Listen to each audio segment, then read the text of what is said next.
Good morning, সুপ্রভাত, welcome to our channel. আশা করি তোর সঙ্গে ভালো আছো। আমিও খুব ভালো আছি, একদম বিন্দাস আছি। ঘড়ি কাটার সময় হচ্ছে 11টা বাজতে 5 মিনিট বাকি।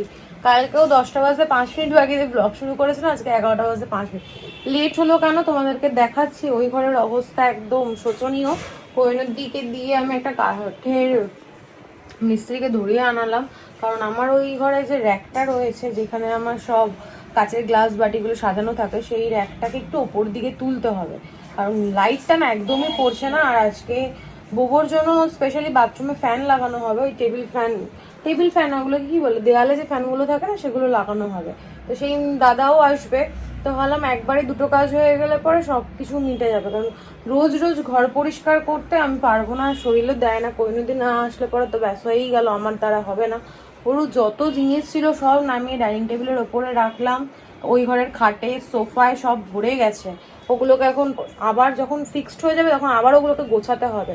আমার এই ঘরের গাছে জল দেওয়া হয়ে গেছে, বিছানাটা পরিষ্কার করা হয়ে গেছে, সিন্ডির স্নানের জামা কাপড়টাও রেডি করে রেখেছে, ওকে এখন স্নান করতে পাঠাবো।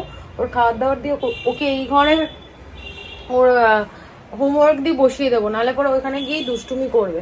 আর আমি রান্নাঘরের কাজটা করে নেবো, কোহিনুর দিয়ে বাসনটা ধুয়ে নেবে। মানে নিজেরা নিজেদের কাজ করতে থাকবো, উনি ওনার কাজ করবে, নাহলে পরে অনেক লেট হয়ে যাবে। অলরেডি 11টা বাজতে যায়, এখনো বাজেনি যদিও। আর কি প্রচন্ড রোদ উঠেছে। মায়ের সঙ্গে কাল রাত থেকে কথা হয়নি, আমি ঘুমিয়েই কুল পাচ্ছি না, কথা কি বলবো। আজকে কাজ কখন হবে জানি না, আজকে অনেক কাজ আছে, কাঁচা ধোয়ারও আছে। তারপর ভেবেছিলাম বেডশিটটা চেঞ্জ করবো, তারপর আমি এই কাজকর্মগুলো হয়ে যাক, আজকে আর বেডশিটটা চেঞ্জ করবো না, করলেই নোংরা হবে। কালকে একবারে চেঞ্জ করব। আর পরশু দিন, আজকে হচ্ছে মঙ্গলবার, আজকে মঙ্গল না, আজকে কি বার গো? বুধবার।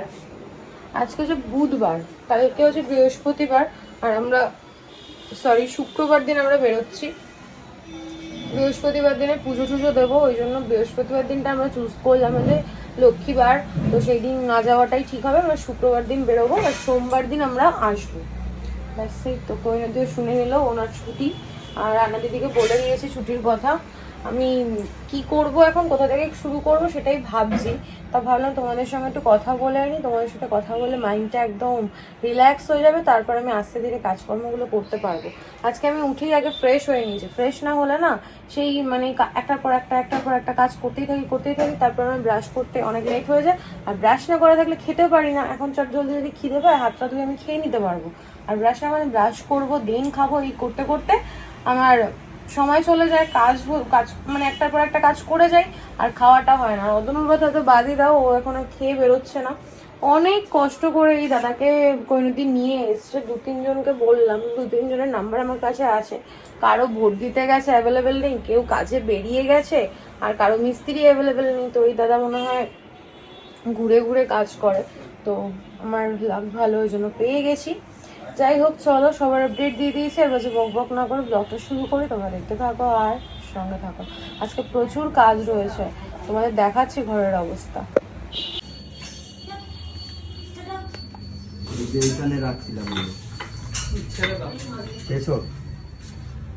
এই হচ্ছে ঘরের অবস্থা।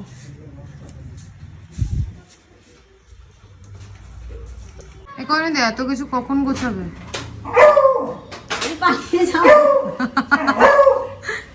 কি অবস্থা ঘরে, বাবা ইংলিশ দিচ্ছে কোহিনুর দি, বাবা সিনটির ওখানে হয়ে গেছে। কি করছিস? শাট আপ বললো।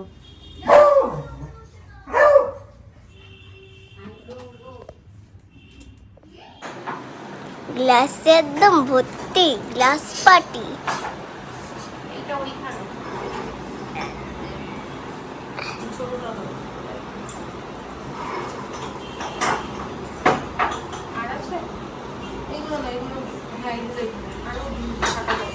দেখো তো, এই যে কোহিনুর দি, ওই যে ওখানে আছে,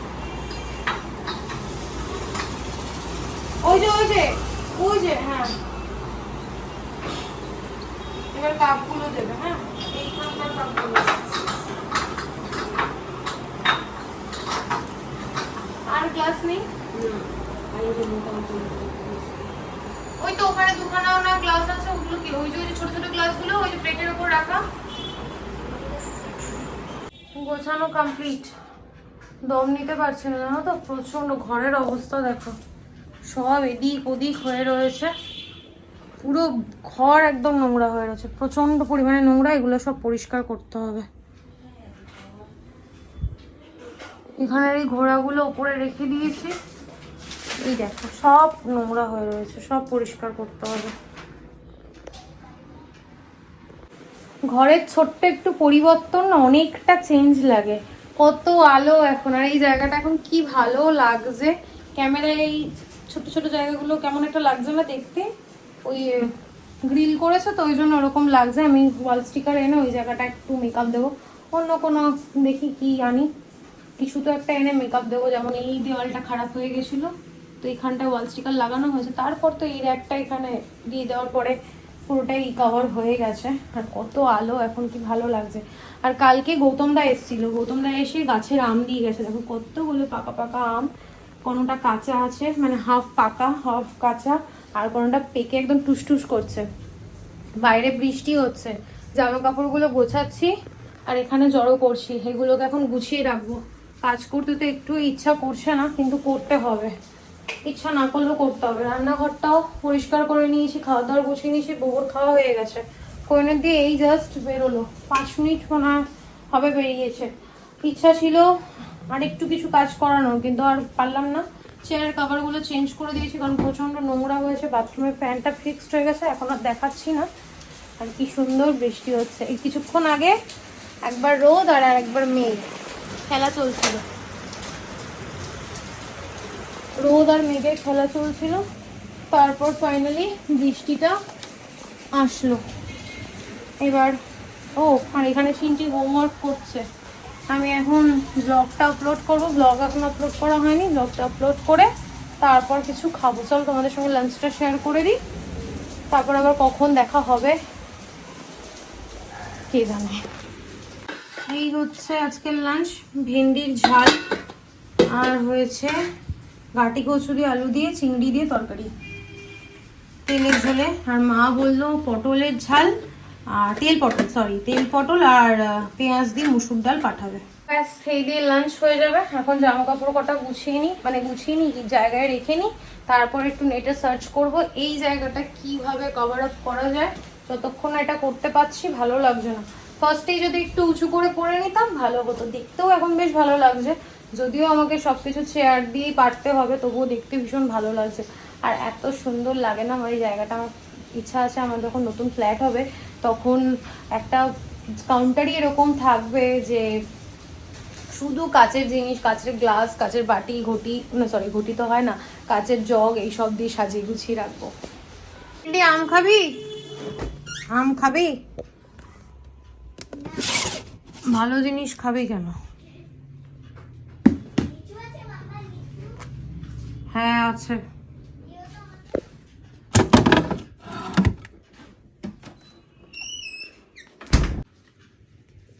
এটার মধ্যেই আছে।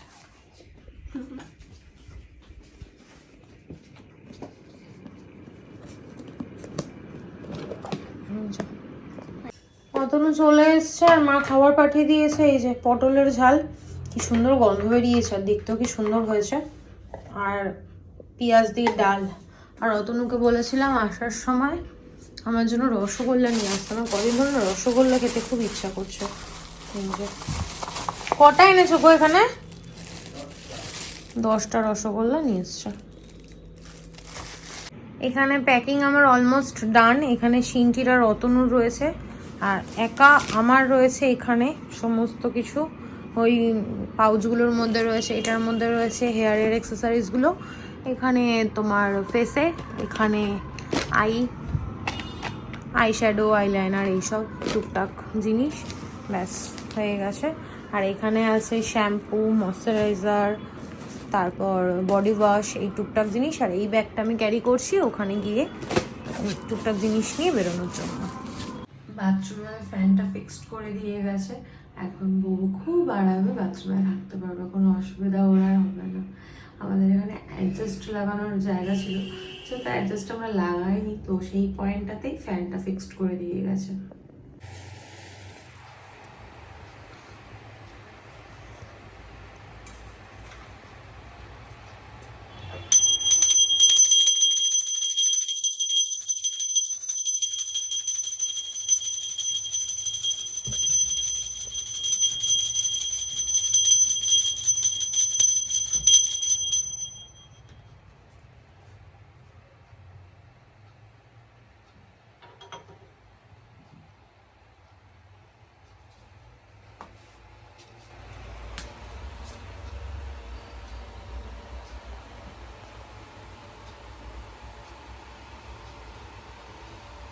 বাজে এখন 10:30, অনেকক্ষণ পর ক্যামেরার সামনে দুপুরবেলা কোনো রকমের কাজ বাজ কমপ্লিট করে স্নান করে দুটো খেয়ে একটু রেস্ট নিয়েছি। তারপর উঠলাম, উঠে ডাস্টিং করলাম, ঘর মুছলাম, তার আগে প্যাকিং করলাম। আমি আগেই প্যাকিং করে রাখলাম এই কারণে কালকের দিনটা আমাদের হাতে সময় আছে, পরশু দিন বেরোবো আর আমরা গাড়ি নিয়ে যাচ্ছি। তো সেই জন্য আজকে প্যাকিং করলাম যে দু একটা জিনিস যদি মনে পড়ে সেটা আমি টুক করে ব্যাগে রেখে দিতে পারবো। হয় না এরকম একটা জিনিস মনে পড়লো রেখে দিলাম, ও টুকটাক এখন অনেক কিছু ওয়াইপস, টিস্যু, তার এত দূর জার্নি করব তো মুখরোচক টুকটাক খাওয়ার দাওয়া সেগুলো নিতে হবে। তারপর একটু শ্যাম্পু করলাম, ভাল লাগছিল না, কেমন যেন একটা অস্থির অস্থির করছিল শরীরের মধ্যে।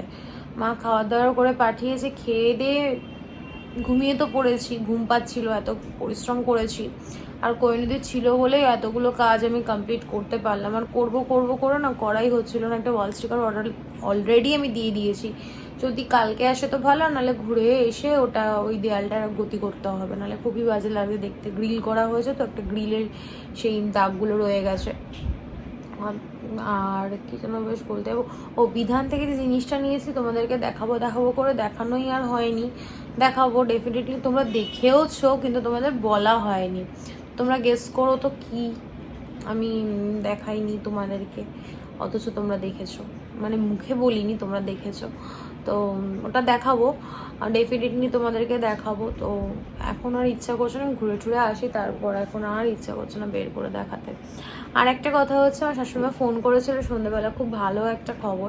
সেটা হচ্ছে আমাদের এক আত্মীয়কে অনেকদিন ধরে আমি খুঁজছিলাম, আমাদের বিয়ের সময় অনেক হেল্প করেছিল। আমরা যেহেতু পালিয়ে বিয়ে করেছি, মানে নিজেরাই বিয়ে করেছি, দুই বাড়ির কেউই আমাদের সাথে ছিল না। তো সেই দাদা বৌদি আমাদের সাথে ছিল তখন সেই সিচুয়েশনটায়, কিন্তু আমাদের কাছে কারোর নাম্বার ছিল না। মানে ফোন জানোই তো খারাপ হয়ে যায় নাম্বারটা, আর হাবড়ায় থাকে, অনেকটা দূর যেহেতু, তো নাম্বারটা হারিয়ে গেছিলো। নাম্বারটা এতদিন পর আমার শাশুড়িমা খুঁজে পেয়েছে আর আমাকে পাঠিয়েছে। আমি ডেফিনেটলি ফোন করবো, ঘুরে আসি একটু ফ্রি হয়ে ফোন করব। আমার খুব ভালো লাগছে। আমি বিয়ের পর প্রায় 4 থেকে 5 দিন ওই বাড়িতেই ছিলাম। আর একটা খবর শুনেও খারাপ লাগছে, সেই বৌদির মা সে মারা গেছে। সেই কি হবে সম্পর্কে আমার দিদাই বলছি, যাই হোক। তো খুবই ভালো মানুষ ছিল, এটা শুনেও আমার খুব খারাপ লাগলো। কথা ঠিক সেভাবে বলতে পারলাম না আমার শাশুড়িমার সঙ্গে, কারণ সেই মুহূর্তে আমি কি করছিলাম জানো, বেশ একটা ও প্যাকিং মনে হয় করছিলাম বা শুয়েছিলাম, কিছু একটা করছিলাম, আমার ঠিক খেয়াল নেই। তো যাই হোক, আনন্দও হচ্ছে আবার খারাপও লাগছে খবরটা শুনে। তো অতনুর জেঠুর ছেলে হয়, অতনুর আমার যে শ্বশুর মশাই তার ভাই আছে, ভাই না দাদা মনে হয়, জেঠু তো দাদার ছেলে। তো আমার খুবই ভালো লাগছে এতদিন পর নাম্বার পেয়ে ফোন করব। এখন রেস্ট নিই আর স্নান টান করে মনে হলো কি একটু বড় মার সামনে একটু মোমবাতি দেখাই, যেহেতু আজকে প্রথম দিন আমাদের ঘরে বড় মার ছবিটা টানানো হয়েছে, তো একটু মোমবাতি দেখালাম। অতনু সন্ধে দিয়ে গেছে, পুজো সন্ধে সবই দিয়ে গেছে, তবুও আমার ইচ্ছে হলো, ইচ্ছের ওপর কোনো কিছু খাটে না, তাই না? চলো পরে দেখা হচ্ছে। আমার জন্য রসগোল্লা আনতে গেছে, আবার ডিপ ফ্রিজে কি খুঁজছিস মা?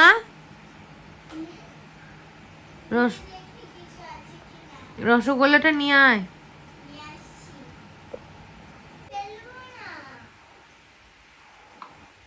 ওই দেখ, তুই চাল খাচ্ছিস কেন আজকে আমাকে বলতো, পুরো পাগল লাগছে। দে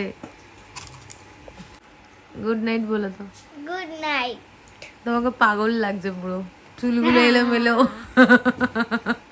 যা, পাপা কাজ করছে। তুমি আবার কোথায় যাচ্ছ? ওয়াশরুম। ও